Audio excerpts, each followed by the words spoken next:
United people's fellowship UPF ఆదివారపు ఆరాధనలు 2025 మార్చి 2వ తారీఖు నుండి ప్రభాత ఆరాధన ఉదయం 6 గంటల నుండి 9 గంటల వరకు, సాయంకాల ఆరాధన సాయంత్రం 6 గంటల నుండి రాత్రి 9 గంటల వరకు.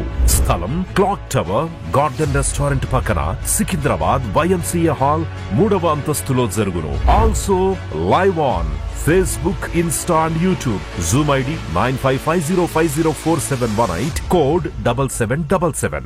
Digital service ఉదయం 6 గంటలకు మరియు సాయంత్రం 6 గంటలకు రామ్నగర్ లోని UPF ఆలయమునందు జరుగును. వివరములకు 9550504718, 9030757571. ప్రేమతో మిమ్ము ఆహ్వానించువారు Joy Cherian, founder, president and senior pastor, united people's fellowship UPF.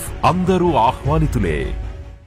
సిలువను గూర్చిన వార్త నశించుచున్న వారికి వెర్రితనము కాని, రక్షింపబడుతున్న మనకు దేవుని శక్తి. 1 కొరింథీ 1:18. యునైటెడ్ పీపుల్స్ ఫెలోషిప్ UPF నిర్వహించు సిలువ ధ్యానములు. 40 రోజులు ఉపవాస ప్రార్థనలు. తేదీలు 2025 మార్చి 10వ తారీఖు నుంచి ఏప్రిల్ 18వ తారీఖు వరకు. సమయం ఉదయం 4 గంటల నుంచి ఉదయం 7 గంటల వరకు. స్థలం centenary baptist church, clock tower దగ్గర, సికింద్రాబాద్. ఈస్టర్ ఆరాధన 2025 ఏప్రిల్ 20వ తారీఖు ఉదయం 6 గంటలకు మరియు సాయంత్రం 6 గంటలకు సికింద్రాబాద్ YMCA హాల్ 3వ అంతస్తులో జరుగును. యూట్యూబ్, ఫేస్బుక్ మరియు జూమ్ ప్రత్యక్ష ప్రసారం ద్వారా పాల్గొనవచ్చును.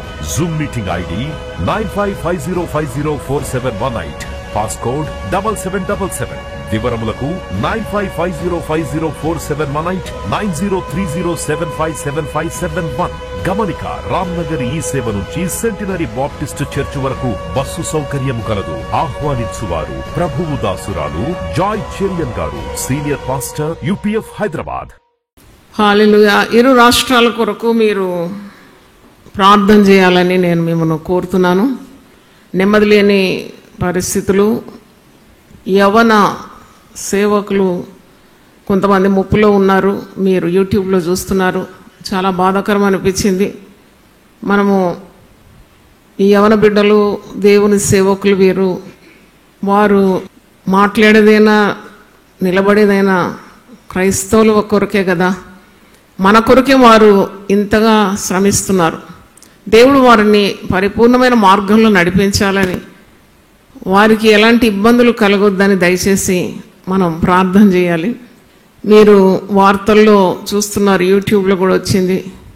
యవన సేవకుడు నిన్న మరి బలవంతంగా తీసుకొని వెళ్ళిపోయినారు. భార్య ఉంది, చిన్న బాబు, 1 year బాబు ఉన్నాడు, 3 సంవత్సరాల పాప ఉంది. అంటే నాకు ఒకలాంటి బాధ, దుఃఖం కలిగింది. నిన్నటి నుండి నేను ప్రార్థన చేస్తున్నాను, ఆ యవనస్తునికి కీడు కలగొద్దని. ఎందుకంటే ఆయన మాట్లాడింది మరి ప్రజల కొరకే నిలబడ్డాడు, ప్రజల కొరకే మాట్లాడుతున్నాడు. ఇలాంటి వారు చాలామంది ఉన్నారు. అయితే ప్రభువును మాదిరిగా ఉంచుకోవాలని నా ప్రార్థన.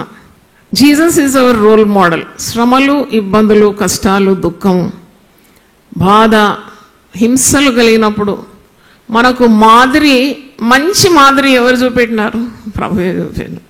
అందుకే 1 పేతురు 2వ అధ్యాయంలో మనం చూసినప్పుడు మరి ఆయన మనకు మాదిరి ఉంచిపోయాననే మాట మీరు చూస్తారు.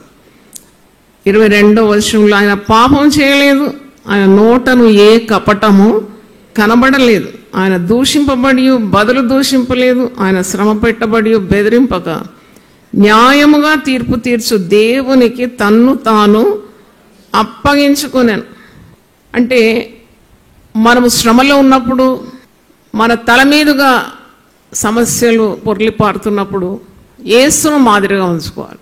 Jesus is our role model అని ఇక్కడ 21వ వచనంలో చూస్తారు. క్రీస్తు కూడా మీ కొరకు బాధపడి మీరు తన అడుగు జాడలు యందు నడుచుకున్నట్లు మీకు మాదిరి అన్నమాట. యేసు మాదిరి. బాధింపబడినాడు, నోరు తెరవలేదు, నోట ఏ కపటం లేకుండింది, ఎవరిని తూలనాడలేదు. ఆయన తన హక్కుల కొరకు ఎక్కడ పోట్లాడినట్టు లేదు. యేసు మాదిరి అన్నప్పుడు ఏంటి అని నేను ఆలోచిస్తున్నప్పుడు పౌలు భక్తుడు కూడా ఫిలిప్పీలకు రాస్తూ 2వ అధ్యాయం 5వ వచనంలో క్రీస్తు యేసును కలిగిన ఈ మనస్సు మీరు కలిగి ఉండు. You should have the mind of Jesus. Mind of Jesus ఏంటి అని నేను ఆలోచిస్తున్నాను అక్కడ కూర్చొని. అప్పుడు చాలా తగ్గింపు స్వభావం యేసు ప్రభుది. దేవునికి స్తోత్రం. అంత తగ్గింపు ప్రభువుని అంగీకరించిన మనకు ఉండాలి. మన జీవితాలు, మన ప్రాణాలు, మన ఆత్మ, దేహం అంతా యేసు ప్రభు కొరకే ప్రతిష్ఠించుకోవాలి. అప్పుడు యేసు ప్రభు మన హృదయానికి రాజు అయిపోతాడు. దేవునికి స్తోత్రం. ఆయన ప్రభుత్వం చేస్తాడు. ఆయన ప్రభుత్వంలో మనం ఉంటాం. మన ప్రాణాలు, మన ఆత్మ, మన దేహం ఆయనకు అప్పగించుకున్నప్పుడు ఆయన ఆధీనంలో మనం ఉండి మన అడుగులు ఎప్పుడు కూడా జారకుండా ఉంటాయి. దేవునికి స్తోత్రం. చూడండి, యేసు ప్రభులో ఉన్న తగ్గింపు ఇంతంత కాదు. నేను సాత్వికుడను, నేను దీన మనస్సు కలవాడను. తర్వాత చూడండి, ఆయన ఈ లోకంలో ఉన్నప్పుడు తండ్రి చిత్తాన్ని నెరవేర్చినాడు, కానీ ఈ లోకరీతిగా ఉన్న ధనము, భోగభాగ్యాలు సమకూర్చుకోలేదు. అంటే he lived and preached poverty. అది నన్ను చాలా ఆకట్టుకుంది. నేను తండ్రి చిత్తాన్ని నెరవేరుస్తాను కాబట్టి నాకు 20 ఎకర్ల భూమి ఇస్తాడు అన్నాడు. ఎప్పుడన్నా అనలేదు. నక్కలకు బోరియాలు ఉన్నాయి, ఆకాశ పక్షులకు గూళ్ళు ఉన్నాయి, తలవాల్చుకొనుటకు మనుష్య కుమారునికి స్థలం లేదన్నాడు. అంటే మీరు గమనించండి, ఆయన ఎక్కడ ఇన్ని గజాలు కొనుక్కోవాలి, అన్ని గజాలు కొనుక్కోవాలి, నేను దీనికి అధిపతి కావాలి, నాకు ఇన్ని కూర్చుకోవాలని లేకుండా ఆయన. His only aim was to fulfil God's will. Hallelujah. నీకు నాకు అదే ఉండాలి. నువ్వు ఈ లోకంలోకి వచ్చినావంటే సమకూర్చుకోవడానికి రాలేదు, పోగొట్టుకొని వచ్చినావు. దేవునికి స్తోత్రం. ఉన్నదన్నీ ఓడిపోవాలి, అప్పుడే నువ్వు యేసు మార్గంలో ఉన్నావు. కానీ ఊడగట్టుకోవడానికి ఎవరికైనా మనసు ఉంటుందా? దొరికిందంతా పోగు చేయాల్సుకోవాలనే ఉంటుంది. అదనమాట యేసుకు నీకు ఉన్న వ్యత్యాసం. తర్వాత మనం చూసినప్పుడు యేసు ఎప్పుడు కూడా పొరుగు అని ప్రేమించినాడు. ఆయన చెప్పింది చేసినాడు. యేసు ప్రభులో ఉన్న గొప్ప కార్యం ఏంటంటే హీ లివ్డ్ హిస్ టాక్. ఆయన ఏం చెప్పినాడో చేసినాడు. దేవునికి స్తోత్రం. ఆయన ప్రేమించమన్నాడు. దేవుడు ఆయనకి ఇచ్చిన వారిని అంతవరకు ప్రేమించినాడంట. దేవునికి స్తోత్రం. యోహాను సువార్త 13:1 చూస్తారు. దేవుడు ఆయనకి ఇచ్చిన వారిని అంట 12 మంది. దాంట్లో ఒక దుర్మార్గుడు, మోసగాడు ఉన్నాడు, యూదా. ఆ యూదాను కూడా ప్రేమించినాడు. ఎంత మటుకు ప్రేమించినాడు? అంత మటుకు ప్రేమించినాడని వాక్యంలో మనము చెక్ చేసుకుంటే we feel short of many things. చాలా కార్యాలు మనం ఓడిపోతాం. అంతవరకు మనం ప్రేమిస్తామా? మనం మాట వింటే ప్రేమిస్తాం, మాట వినకుంటే నెక్స్ట్ మినిట్ మనం ఏమంటాం? అవుట్ అంటాం. కానీ యేసయ్య తనకు కలిగిన వారిని ప్రాణం పెట్టినంతగా ప్రేమించినాడు. దేవునికి స్తోత్రం. అట్టి ప్రేమతో మనం నింపబడితే మన జీవితాలన్నీ మారిపోతాయి. ఇంకోటి యేసు ప్రభులో చూసినాము. యేసు ప్రభు మనకు ఒక ముఖ్యమైన బోధ చేసినాడండి. అది నాకు తలకు తట్టింది అక్కడ కూర్చొని ఆలోచిస్తున్నప్పుడు.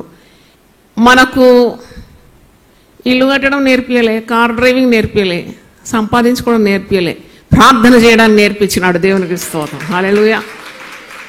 He taught us to pray. That's a great mystery. మీరు శోధనలో ప్రవేశించకున్నట్లు మెలకోగలిగి ప్రార్థన చేయమని. అంటే ప్రార్థన అనేది అంత గొప్పది. యేసు ప్రభు దినమంతా ఎన్నో మార్లు ప్రార్థన చేసినాడు. పెందల కూడా ఇంకా చీకటిగా ఉన్నప్పుడు పోయి ప్రార్థన చేసినాడంట. మధ్యాహ్నం వేళ చేసినాడంట. శిష్యులను వీడుకొలిపి ఒంటరిగా పోయి కొండ ప్రాంతం వెళ్ళి ప్రార్థించినాడంట. ఆయన శిష్యులతో కలిసి ప్రార్థన చేసినాడంట.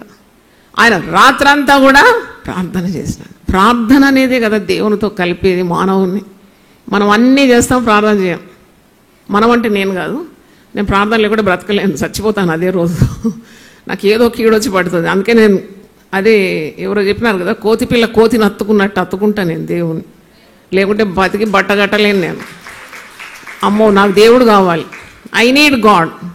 నాకు ఆహారం లేకున్నా పర్వాలేదు, నాకు దేవుడు కావాలి. నా ఊపిరి నా దేవుడు. అంటే యేసు ప్రభు ఎందుకు నేర్పించినాడు? ప్రార్థన అనేది విశ్వాసికి ఊపిరి అన్నమాట. నువ్వు హత్తుకోవాలి దేవుని. ఎప్పుడు ప్రార్థన చేసినాడు. ఒకసారి మమ్మును మనం పరీక్షించుకుందాం. How is our prayer life? నేను అదే చెప్పినాను. నేను ఒక ప్రసంగం పెట్టినాను, అది క్రైస్తవ నాయకులందరికీ విజ్ఞప్తి అని పెట్టినాను. మీరు చదివినారో లేదు, చూసినారో లేదా? అంటే ఈ పోరాటం బదులు మనం అందరం కలిసి ప్రార్థన చేస్తే దేవుడు అబ్బా ఎంత కార్యం చేస్తాడో ఊహించలేము. దేవుని ఇస్తాడు. అందరు కలిసి ఈ పరిస్థితులన్నీ తారుమారు అవుతుంది. మనకి ఇన్ని బాధలు, హింసలు, ఇన్ని భయాలుతో కంపించిపోతుంది క్రైస్తవ లోకం. అప్పుడు అందరు కలిసి ఏక మనసుతో ఉపవాసం ఉండి ప్రార్థన చేస్తే మరి దేవుడు చట్టమే మార్చేస్తాడు కదా. దేవుడు ఎంత గొప్ప దేవుడు. దేవునికి స్తోత్రం. మనం ఎప్పుడు కూడా మనశ్శక్తి మీద ఆధారపడతాం, కానీ నిజమైన దేవుని బిడ్డలు దైవ శక్తి మీద ఆధారపడాలి. దేవునికి స్తోత్రం. What is submitting to God? దేవునికి నిన్ను నీవు అప్పగించుకోమంటున్నాడు కదా. తను తాను అప్పగించుకున్నాడట యేసుప్రభు తండ్రి అయిన దేవునికి. అంటే అప్పగించుకోవడం అంటే submitting your will to God. నిన్ను నీవు దేవుని చిత్తానికి అప్పగించుకుంటున్నావు, సమర్పించుకుంటున్నావు అని అర్థం. అప్పుడు మనకు ఎంత సమాధానం ఉంటుంది. మన చిత్తమే జరగాలన్నప్పుడే పోరాటాలు, యుద్ధాలు, కోపాలు, తాపాలు వస్తుంది. కానీ ప్రార్థన వీరులు, ప్రార్థన మనుషులు, ప్రార్థన చేసే భక్తులందరూ తమ జీవితాలను దేవునికి అప్పగించుకుంటారు. ఈ మాట మొదటి పేతురు మరుసటి పేజ్లో చూడండి, ఉన్నది ఆ మాట. మరి ఒకసారి విశ్వాసులకున్న హెచ్చరిక. మొదటి పేతురు 4వ అధ్యాయంలో 19వ వచనం చూడండి.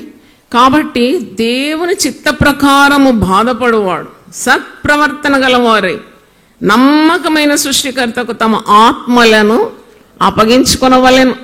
1 పీటర్ 4:19. కష్టాలు వచ్చినాయి, దుఃఖం వచ్చింది, నువ్వు అన్యాయంగా బాధపడుతున్నావు, నువ్వు కాని కార్యాలకు నిన్ను ఈడ్చుకొని పోతున్నారు, నువ్వు చెయ్యలేని నేరాలు నీ మీద మోపుతున్నారు, నిన్ను కొడుతున్నారు, నిన్ను హింసిస్తున్నారు, నీకు అసలు తెలియదు, నీ మీద లేని వార్తలే పుట్టిస్తున్నారు.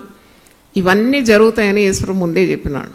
అప్పుడు మనము ప్రభు బిడ్డలుగా ఏం చేయాలి అన్నప్పుడు, మనం దేవుని చిత్త ప్రకారంగా బాధపడుతున్నాం, మనం మేలు చేస్తున్నాం, కీడు అనుభవిస్తున్నాం, మనం మంచి కోరుతున్నాము, చెడు మన మీదకి వచ్చి పడుతుంది. మరి ఇలాంటి పరిస్థితుల్లో దేవుని చిత్తమే మనం ఇలాగ శ్రమపడడం, దేవుని చిత్త ప్రకారం మనము హింసింపబడుతున్నాము, శ్రమపడుతున్నాము. అప్పుడు కూడా మన సత్ప్రవర్తన వదిలిపెట్టకూడదండి, ప్రభువుని వదిలిపెట్టకూడదంట. మన శ్రమల్లో అందరు విడిచి వెళ్ళొచ్చు, కానీ ప్రభు నిన్నెన్నడూ విడిచిపెట్టాడు. దేవునికి స్తోత్రం. హల్లెలూయా. నిన్న యవనస్తుని గురించి చూసినప్పుడు నా గుండెలు చాలా బాధ కలిగింది. కొన్ని సంవత్సరాల నుండి is fighting for the rights of Christians. క్రైస్తవులకు పోరాడుతూనే ఉన్నాడు, గళమెత్తి ఆ గొంతు చీల్చుకొని మాట్లాడతాడు. కానీ ఎవరో వచ్చినారట, మరి పట్టుకొని వెళ్ళిపోయినారంట. ఒక్క మిత్రుడు కూడా లేడు తోడు. భార్య బిడ్డలు కూడా ఏడ్చుకుంటున్నారు. మరి ఎటు పోయినాడో ఇంతవరకు తెలియదని ప్రార్థన చేయండి, అతడు సురక్షితంగా తిరిగి రావాలని ప్రార్థన చేయండి దయచేసి. అంటే నేను ఎందుకు చెప్తున్నానంటే, there will be time when everyone will leave you. నువ్వు అనుకుంటున్నావా నువ్వు ప్రేమించిన వ్యక్తి నీతో ఉంటాడని, కట్టుకున్న భర్త నీ దగ్గర ఉంటాడని, లేకుంటే తల్లిదండ్రులు పెంచి పోషించినారు వారు నిన్ను మరవరని. యేసుక్రీస్తు సిలువను అప్పగించబడినప్పుడు ఒక్కరు కూడా లేరండి, ఒక్కరు కూడా లేరు. శిష్యులందరూ ఆయన విడిచి పారిపోయినారంట. కానీ యేసు సన్నిధి మాత్రం నిన్నెప్పుడు విడిచిపెట్టదు. దేవుని స్తోత్రం. శ్రమలో ఆయన నీకు తోడై ఉంటాడు. అందుకే పేతురు తన పత్రికలో అంటున్నాడు, మొదటి పేతురు 4:19, దేవుని చిత్త ప్రకారం బాధపడువారు సత్ప్రవర్తన గలవారి నమ్మకమైన సృష్టికర్తకు తమ ఆత్మలను ఏం చేయాలంట? అప్పగించుకో. దేవుని చిత్తానికి నిన్ను నీవు అప్పగించుకోవాలని అర్థం. యేసుప్రభు శరీరధారిగా ఉన్నప్పుడు కొట్టొచ్చేటట్టు కనబడే ఒక స్వభావం ఏంటంటే, ఆయన దీనులను, దిక్కులేని వారిని, రోగులను, స్త్రీలను, ఆపదలో ఉండే, రోగంలో ఉండే, దయ్యములు పట్టిన స్త్రీలను కూడా, అంటే ఎక్కడ ఎవరిని తక్కువగా చూడలేదు. అది నాకు చాలా సంతోషం. మనుషులు అలా చేయరు. పెద్దవారిని చూసి పెద్ద పీటలు వేస్తారు కదా, చిన్నవారిని లెక్క పెట్టారు. యేసు అందరికీ ప్రభు అయి ఉన్నాడు. దేవునికి స్తోత్రం. యేసు అందరినీ ఒకే రీతిగా చూస్తాడు. యేసు రోగులను పరామర్శించినాడు, అందుకే యేసునందున్న విశ్వాసం చేత నీ రోగములన్నీ మాయమవుతాయి. దేవునికి స్తోత్రం.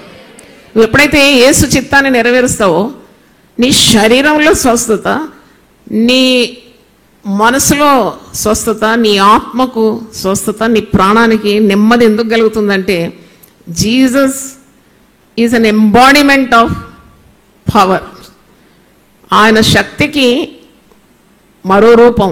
ఆయన యందు విశ్వాసం ఉంచువాడు సంతోషం పొందుకుంటాడు, స్వస్థత పొందుకుంటాడు, శక్తి పొందుకుంటాడు, ఆదరణ పొందుకుంటాడు, మరి ఐశ్వర్యం పొందుకుంటాడు. అందుకే ఆయన యందు భయభక్తులు గల వారికి ఏది కొదువ లేదు. హల్లెలూయా. తర్వాత యేసు ప్రభు తండ్రి చిత్తాన్ని నెరవేర్చినాడు, అది మీకు తెలుసు.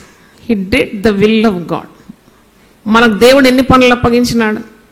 మనం ఒక్క పని చేయడానికి సిద్ధంగా ఉండడం. దేవుడు నీకు అప్పగించిన పనిని నీ కొన ఊపిరి వరకు చేయడానికి నీకు సిద్ధంగా ఉన్నావా? యేసు ప్రభు మనకు మాదిరి ఉంచిపోయినాడు. యేసు ప్రభు తండ్రి చిత్తాన్ని వదిలిపెట్టి సైడ్ బిజినెస్ కానీ ఇంకేదో వ్యాపారం కానీ అక్కడ ఇక్కడ మనసును ఆయన చెదరగొట్టుకోలేదు. ఏక లక్ష్యం అన్నమాట.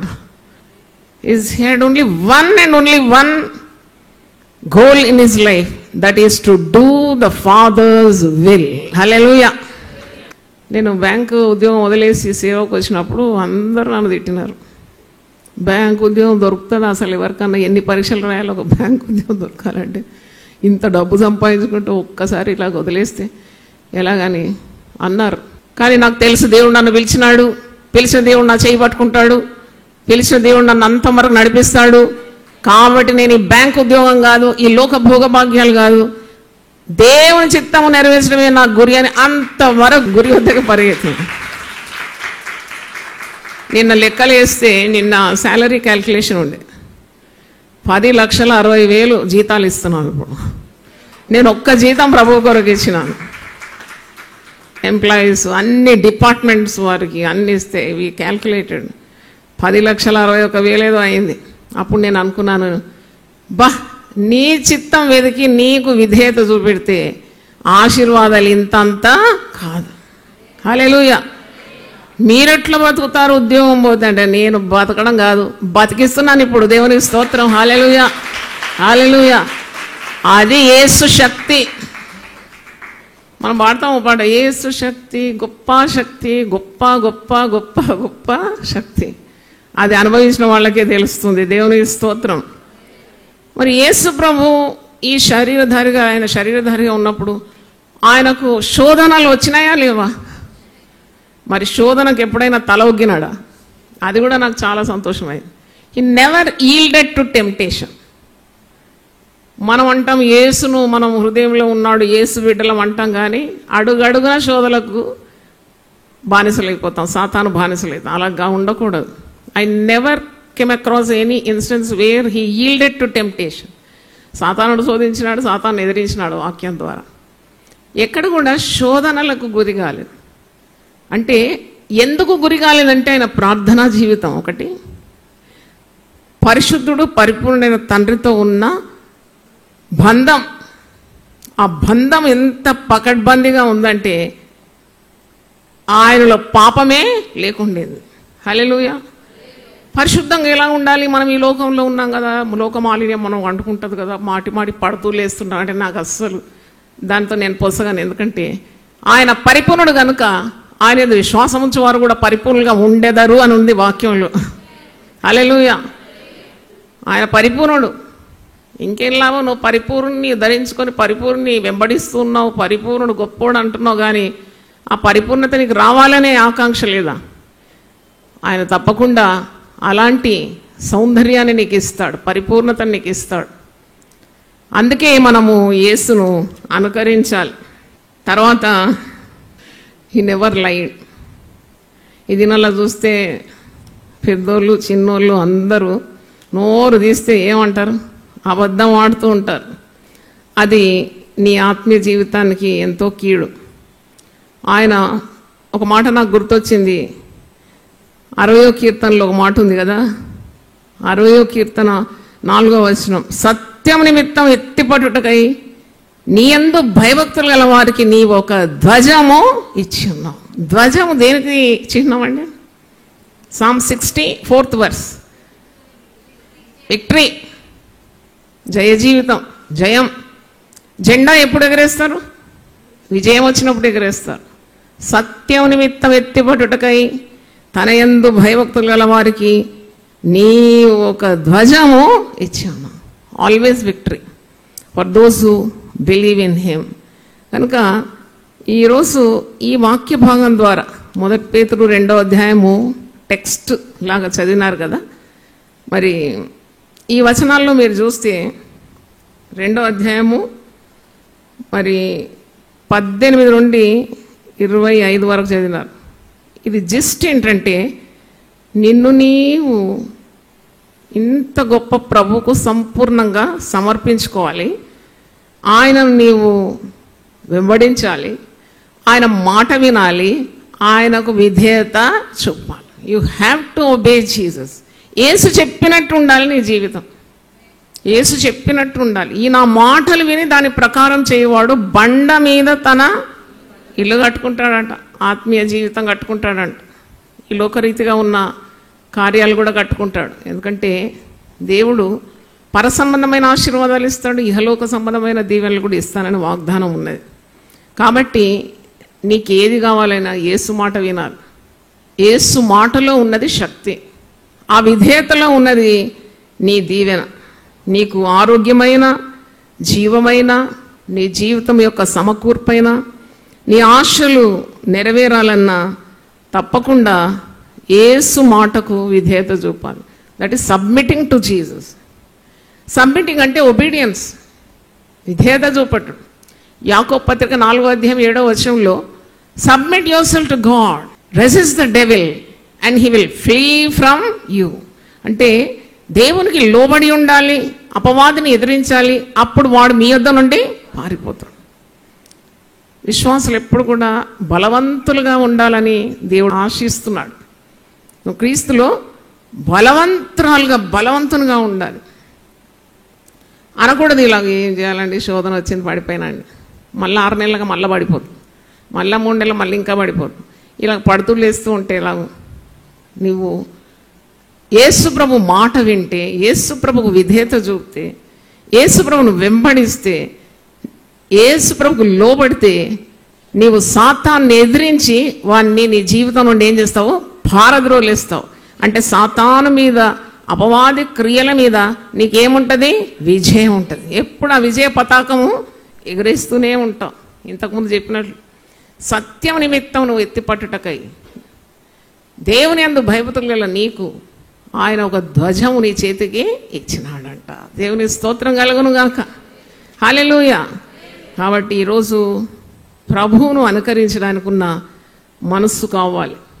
సహనం గురించి మనం విన్నాం, ఇంకేంటి సమర్పణ గురించి విన్నాము, సత్యం గురించి విన్నాము, సాహసం గురించి విన్నాము, సేవలో మాదిరి గురించి విన్నాము. చప్పట్లు కొట్టాడు ఒకసారి. అయితే నాకు ఆఖరి చాలా నచ్చింది, సాకులు చెప్పలేదట యేసయ్య. హల్లెలూయా. ఈరోజు నాకు రాకుండా ఉండడానికి సాకులు అనేకంగా ఉండేది. Satan be bound there, I want to go అని వచ్చేసినాను. ఎక్కడ లేని ఆరోగ్యం వచ్చేసేది. దేవుని స్తోత్రం. హల్లెలూయా. నిన్న మొత్తం డౌన్ ఉన్నాను, నా వల్ల కాదు ఈరోజు అనుకున్నా. ఉన్నారు కదా పాస్టర్లు నడిపించుకుంటారని. లేదు నేను వెళ్ళాలి, నేను కనబడాలి విశ్వాసులకు, కొద్దిమంది కన్నా ప్రార్థన చేయాలి, కొన్ని ప్రేయర్ సెల్స్ నిలవాలని వచ్చినాను. నా బాధ అంతా మర్చిపోయినాను, నొప్పి అంతా మర్చిపోయినాను. దేవునికి స్తోత్రం. అంటే సాకులు చెప్పడానికి సాతానుడు ఎప్పుడు మనల్ని ప్రేరేపిస్తాడు. సేవలో సాకులు చెప్పొద్దు. సేవలో మాత్రం కాదు, దేవుణ్ణికి అప్పగించిన పని పాటలలో దేంట్లో కూడా సాకులు చెప్పొద్దు. లేమ్ ఎక్స్క్యూజెస్ అంటారు ఇంగ్లీష్లో. లేమ్ ఎక్స్క్యూజ్, కుంటి సాకులు. ఆ సాకుకు నిలబడడానికి శక్తి లేదు. కుంటి సాకు అన్నవాడు. నేను అట్టుంటే ఎట్ట చేసేదాన్ని, అట్టుంటే ఎట్ట చేసేది. నువ్వు ఎట్టున్నా ఎట్ట చేయవు, నువ్వు చేసేది ఉంటే చేస్తావు అంతే. దేవుని భయం ఉంటే అన్నీ చేస్తావు. కాబట్టి సాకులు యేసుప్రభు ఎక్కడ చెప్పినట్లేదు. నిజంగా యేసుప్రభువును మనము మన హృదయంలో రాజుగా ప్రతిష్ఠించుకుంటే మనం కూడా చిన్న చిన్న యేసులుగా మారిపోతాం. దేవుని స్తోత్రం. ఎంత సంతోషం ఉంటుందండి తండ్రికి తన కుమారుడు తనలాగానే ఉన్నాడంటే. ఎంత సంతోషం. యేసును పోలిన జీవితం ఉంటే యేసుకి ఎంత సంతోషం. కొందరు తల్లులు అంటారు కదా, నా కొడుకండి అచ్చం ఆయనలాగానే ఉంటాడండి, చాలా గర్వంగా చెప్తారు. అదే హైట్, అదే పర్సనాలిటీ, అదే తలుపు కొట్టడం కూడా అదే స్టైల్. ఎంత మురిసిపోతారు. మనల్ని గురించి కూడా ప్రాణం పెట్టిన మన ప్రభు అలా మురిసిపోతాడు తనలాగుంటే. దేవుని స్తోత్రం. యేసును పోలిన జీవితం మనందరికీ దేవుడు దయచేయునుగాక. మనమందరం లేచి పడితే ఒక పాట పాడి ప్రార్థన చేసి ఆశీర్వాదం ఇచ్చి మనము విరమించుకుందాం. యేసు వంటి సుందరుడు ఎవరు ఈ భూమిలో, ఎన్నాడు నీ చూడలేనిక చూడబోనుగా. యేసు వంటి సుందరుడు ఎవరు ఈ భూమిలో, ఎన్నాడు నీ చూడలేనిక చూడబోనుగా. పూర్ణ సుందరుడు భూమిలో నా జీవితమునకు నీవే చాలు, వేరెవారు నాదు ప్రియ యేసయ్య. మట్టి కోసం మాణిక్యమును విడిచిపెట్టను, నాడు మట్టి కోసం మాణిక్యమును విడిచిపెట్టను. పరిపూర్ణ సుందరుడు రక్షించుకుంటేవి నన్ను, సంపూర్ణముగా నన్ను నీకు అర్పించేదను. పరిపూర్ణ సుందరుడు రక్షించుకుంటేవి నన్ను, సంపూర్ణముగా నన్ను నీకు అర్పించేదను. పరిపూర్ణ సుందరుడు భూమిలో నా జీవితమునకు నీవే చాలు, వేరెవారు నాదు ప్రియ యేసయ్య. మట్టి కోసం మాణిక్యమును విడిచిపెట్టను, నేను మట్టి కోసం మాణిక్యమును విడిచిపెట్టను. యేసు వంటి సుందరుడు ఎవరు ఈ భూమిలో, ఎన్నాడు నే చూడలేనిక చూడబోనుగా. యేసు వంటి సుందరుడు ఎవరు ఈ భూమిలో, ఎన్నాడు నే చూడలేనిక చూడబోనుగా. యెరూషలేము కుమార్తెలు నన్ను చుట్టుముట్టిరి, నీపైనున్న ప్రేమను తొలగింపబోనిరి. యెరూషలేము కుమార్తెలు నన్ను చుట్టుముట్టిరి, నీపైనున్న ప్రేమను తొలగించబోనిరి. పరిపూర్ణ సుందరుడు, పరిపూర్ణ సుందరుడు భూమిలో నా జీవితమునకు నీవే చాలు, వేరెవారు నాదు ప్రియ యేసయ్య. మట్టి కోసం మాణిక్యమును విడిచిపెట్టను, పాడు మట్టి కోసం మాణిక్యమును విడిచిపెట్టను. దీన దీనం నీపై నాకు ప్రేమ పొంగుచున్నది, యేసయ్య వేగమే వచ్చి నన్ను చేరుము. దీన దీనం నీపై నాకు ప్రేమ పొంగుచున్నది, యేసయ్య వేగమే వచ్చి నన్ను చేరుము. పరిపూర్ణ సుందరుడు భూమిలో నా జీవితమునకు నీవే చాలు, వేరెవారు నాదు ప్రియ యేసయ్య.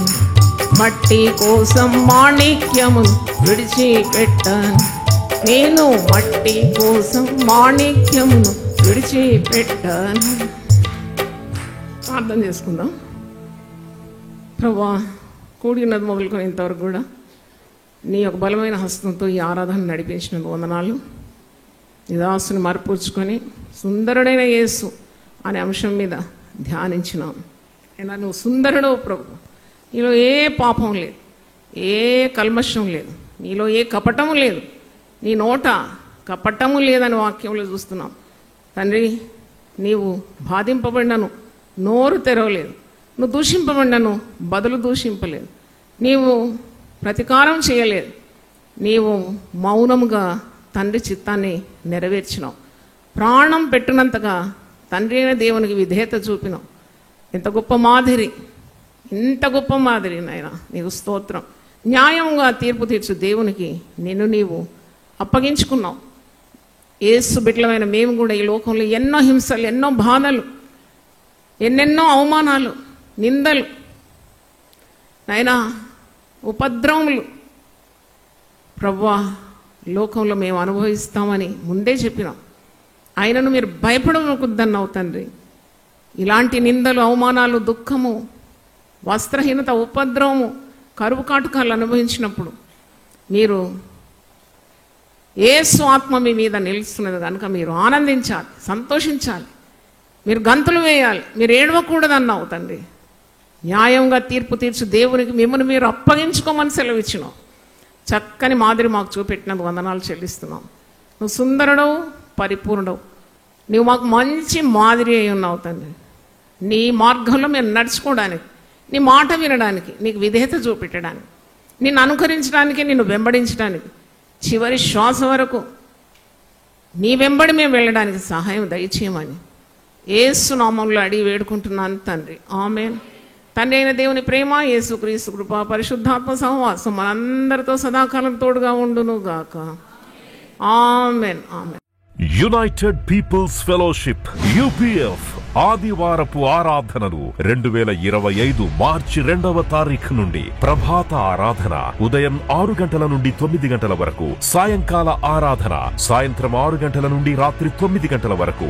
స్థలం క్లాక్ టవర్ గార్డెన్ రెస్టారెంట్ పక్కన, సికింద్రాబాద్ YMCA హాల్ 3వ అంతస్తులో జరుగును. Also live on Facebook, Insta and YouTube. Zoom ID 9550504718, code 7777.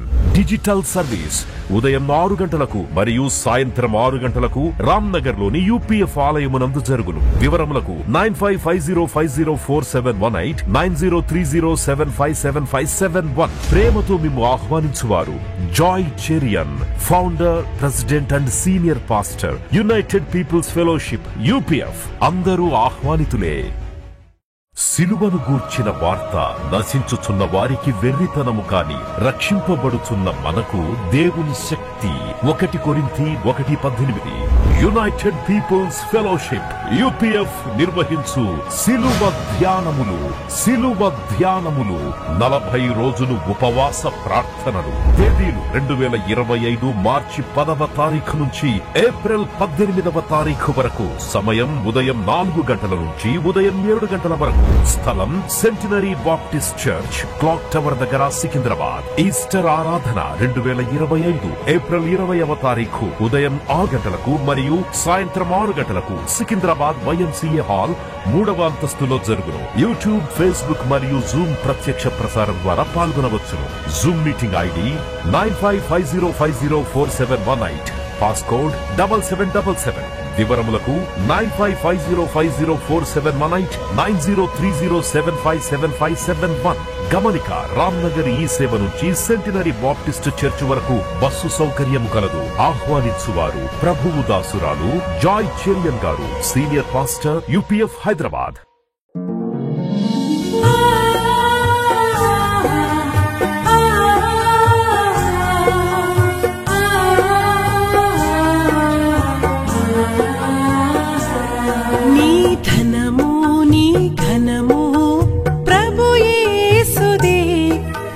దశమా భాగమునీయ వెనుదీతువా. నీ ధనము నీ ఘనము ప్రభు యేసుదే, నీ దశమా భాగమునీయ వెనుదీతువా.